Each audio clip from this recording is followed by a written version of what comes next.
That's okay. I wanted to start a new series actually this week. It's a series that is going to be challenging. It's a series that, as I've thought and prayed over it, it's made me uncomfortable, and I pray that it makes you uncomfortable as well. A guy named Michael Gorman has written several books on the topic of cruciformity, and in one of those books, he makes this statement. He says, "Faith is an inauguration into a community and into a life of dying or cruciformity." The word cruciform, if you're not familiar with that, it just means cross shaped. And I think when we read through the New Testament, it's really easy for us to see the cross shaped life of Christ. And what I mean when I say cross shaped, it's not just like the shape of the cross, but it's also like everything that Jesus did was influenced by the cross, by his ultimate goal for humanity. And so when we think of our own lives, I think it's more of a challenge. I know in particular with my life individually, it's a challenge for me sometimes to see my life as being cross-shaped.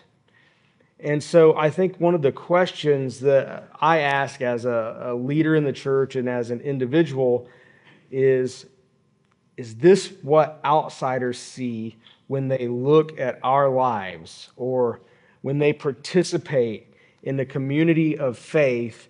Do they see a group of people whose individual lives are cross-shaped? Do they see us serving, leading sacrificial lives, living a life that Jesus called us to live? Is that what they see?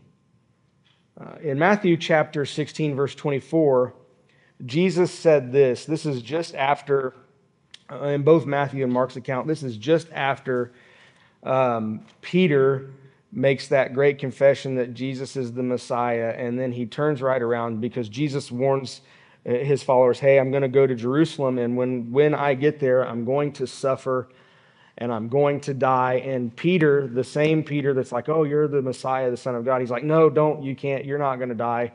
And so Jesus rebukes Peter. And immediately after this rebuke, he says this: whoever wants to be my disciple must deny themselves and take up their cross and follow me. When we stop and think about what the cross represents, it becomes very clear what Jesus was saying to his followers. Jesus was essentially telling us, those that desire to follow after him, that we must die to ourselves. We must die to our selfish ambition, our pride, our ego, and allow our new life found in him to be shaped by him, to be shaped by the cross. His character must become our character. His cares must become our cares. And so as we go through this series, we're going to focus on the characteristics, the actions, the attitudes that Jesus embodied when he walked among his followers on earth. And my prayer for all of us as we go through this and as we study Jesus a little bit more in depth is that we will become more aware of who Jesus really is and that we would become more like Jesus. So here's the big idea for today. And I would encourage you to write this down. I actually did, Gabby was concerned this morning as to whether or not I actually finished the sermon for this week. But I even did one better. I got a YouVersion event put out there. It may have been late last night, but if you are following us on Facebook, you can go there and look. There's a YouVersion event that will allow you to follow along, take your own notes, and it'll have the main point on there and some scriptures that we're going to look at. So here's what I want you to write down. If you don't have the YouVersion event, YouVersion is there for you. This is the big idea. Returning to cross-shaped Christianity requires that we move away from a serve us mentality to a life of service. All right, I want to repeat that. Returning to cross-shaped Christianity requires that we move away from a serve us mentality to a life of service. There's another account that Matthew and Mark both record in Matthew chapter 20 and Mark chapter 10. In Matthew, it's James and John, the mother of James and John, the sons of Zebedee. They come to Jesus, and the mother asks Jesus, makes this request. I want one of my sons to sit on your right and one of my sons to sit on your left. In Mark tells us that it may have been James and John, but regardless, that asked the question. Regardless, their mother was maybe put, like good mothers do, go ask Jesus. And so they say, let us sit on your right and one on your left in your kingdom. And really what they're asking is, we want the positions of authority, right? We recognize you're the center, but put us on either side. We want to rule with you. And what Jesus does in this interchange is he points out the flaw in their thought process. Because he ends this section by saying, "For even the Son of Man did not come to be served, but to serve, and to give his life as a ransom for many." Now, if we go to the Gospel of John, we get a beautiful illustration of what Jesus actually meant when he talked about serving. He paints a picture of what true service looks like. So I want you to turn to John chapter 13. And we're going to look at a pretty lengthy section, verses 1 through 17. I'm going to read it from the NIV, and then I'm going to draw out some interesting points. And then at the end, I'll give you the opportunity to ask your questions.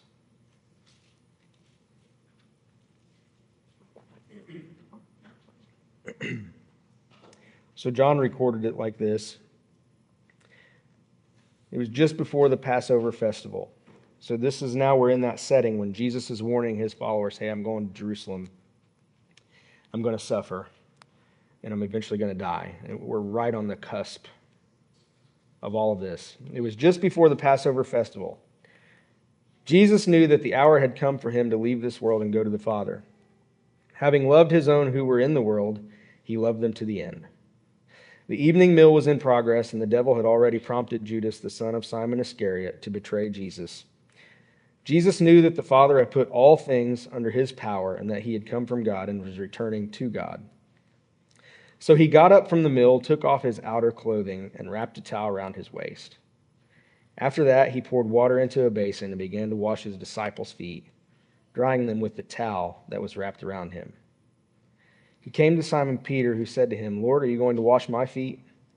Jesus replied, "You do not realize what I'm doing, but later you will understand." "No," said Peter, "you shall never wash my feet." And Jesus answered, "Unless I wash you, you have no part with me." "Then, Lord," Simon Peter replied, "not just my feet, but my hands and my head as well." Jesus answered, "Those who have had a bath need only to wash their feet. Their whole body is clean. And you are clean, though not every one of you." For he knew who was going to betray him, and that is why he said not everyone was clean. When he had finished washing their feet, he put on his clothes and returned to his place. "Do you understand what I have done for you?" he asked them. "You call me teacher and Lord, and rightly so, for that is what I am. Now that I, your teacher, your Lord and teacher, have washed your feet, you also should wash one another's feet. I have set an example that you should do as I have done for you. Very truly, I tell you, no servant is greater than his master, nor is a messenger greater than the one who sent him. Now that you know these things, you will be blessed if you do them." Some denominations will take this account and they'll build a theology on foot washing and talk about how foot washing is maybe a sacrament within the church, and they practice that in their gatherings. And I don't think there's a problem with that. But I think there's more than just a prescription for foot washing going on here. This isn't John telling us that In order to be a good follower of Jesus, you have to wash each other's feet. There's something really deep happening here. Jesus does something very interesting, and when he does this, he teaches us something very important. Now, what you have to understand about what is unfolding here is that Jesus would have been considered the guest of honor under normal circumstances. He was the one that had a following. People would show up in droves just to hear him teach. People considered him a dynamic teacher. They came in flocks. And if this is the same dinner that the other gospel writers link to the Last Supper, not only did Jesus demonstrate service through washing feet, but Jesus actually prepared for the dinner to happen. He set it all up. And so what we see is that the guest of honor assumes the position of a slave and begins to wash his disciples' feet. Now, I want you to picture this for just a moment, because this is pretty profound. This is the master of the universe on his hands and knees, washing the filthy feet of his followers. So in the ancient world, this was a task reserved for slaves. And most Jewish people thought that even this task was too low for a Jewish slave. So most of the time, it would have been a slave that was of non-Jewish descent. This was their job. In this world, they're walking around with leather and rope sandals in a dusty, dry environment and sweaty feet. And Jesus gets up from the table and washes their feet. He gets up from the table and he serves those that are gathered at the table. One of the things that I loved as a child were, especially on my dad's side, this happened all the time. We had huge family gatherings. We always had cookouts. We ate together. And it was always so enjoyable to be around the table, eating and just having fun with family. As I've gotten older, I have realized that it takes a lot behind the scenes to make that cookout happen. Right? There's a generation of people who love to serve and cook and make food and watch others enjoy that. And unfortunately, now I see a generation of people who show up to these meals empty-handed. And they just expect to sit and eat. Most of us, if we're honest with ourselves, we are happy to be served. We like to be served. Our culture conditions us to be people that are served. When you go to a restaurant and sit down, you expect prompt service. The tip that you leave on the table ultimately reflects how well you feel you were served. What I recognize now as an older person is that the greatest joy in those family gatherings is not just having a seat at the table, but it's being a person that makes the people who have a seat feel welcome, feel valued, feel fed. And when we think about the church, and we think about some of the ways that the church is illustrated, especially in the New Testament, the community of faith is like we get to pull up and have a seat at the table of God. And everyone wants a seat at the table. And Jesus offers everyone a seat at the table. You know, one of the memes that circulates social media, and I think it's very interesting when you think about it, it just simply says Judas ate too. You know, in the text that we read, we know Judas is the betrayer, but Judas still had a seat at the table.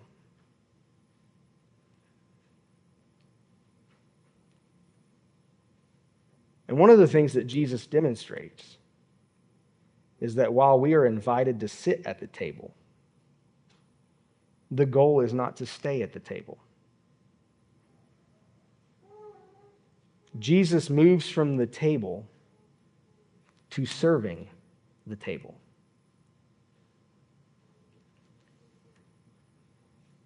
For whatever reason, in the American church, we've made the pinnacle of following Jesus sitting at the table. We've made the ultimate experience of Christianity sitting and being served. But if we want to return to a cross-shaped Christianity, it requires that we move away from a serve us mentality and enter into a life of service. The pinnacle of the Christian life is not showing up and sitting. The pinnacle of the Christian life is showing up and serving. If the master of the universe, Jesus, who had a hand in creation,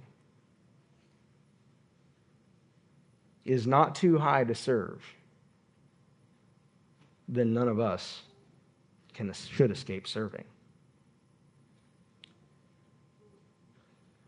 But the statistics paint a pretty grim picture. And maybe Hannah's Creek is just slightly better than the average statistic, but not a lot. Because in the average church in America, 20% of the people do 80% of the serving. Let that sink in. 20% of the people do 80% of the serving. We are going to have a big opportunity coming within the next month. And we are going to need several people to step up and serve. I loved Don's prayer this morning. Don had no idea what I was talking about today, but the very first thing he asked was about service. As I was trying to do double duty, run a soundboard and mentally prepare myself to talk. Because this is what's happening. This is a big announcement. And sometime in September, we're going to switch to 2 services on Sunday morning. We'll have a 9 o'clock and a 10:45. Because we anticipate that as summer winds down and school gets back in session and things go back to normal, the attendance is going to swell again. And we need to have room at the table. Because we have been operating for far too long with no room at the table. And what that means is not only do we have to make the table bigger, but some of us have to get up from the table and serve at the table. Being a cross-shaped church requires us to be a church of willing servants. We need more teachers, we need more greeters, we need more technology people, and so much more. And so this is my plea. Don't be content to sit at the table. Serving at the table is far greater. Serving at the table is such a greater blessing than sitting at the table. And coming on the heels of our Summer with the Spirit, you all know that you have been given gifts, talents, abilities that were given for you to serve the community of faith. Find out what those are. Put those to use. and live a cross-shaped life. Be the image of Jesus, not only in this church, but outside of these walls in this community. We'll pray, we'll have a time of reflection, and then I'll take your questions and offer some responses. Father, thank you so much for demonstrating how humble you are in the person of Christ, that you would take on the form of a human, do the task of a slave, die a gruesome death for us to have a place at the table. God, I ask that you would stir our hearts. Help us to realize that while we have a place at the table, you call us to serve at the table. I ask these things in Jesus' name. Amen.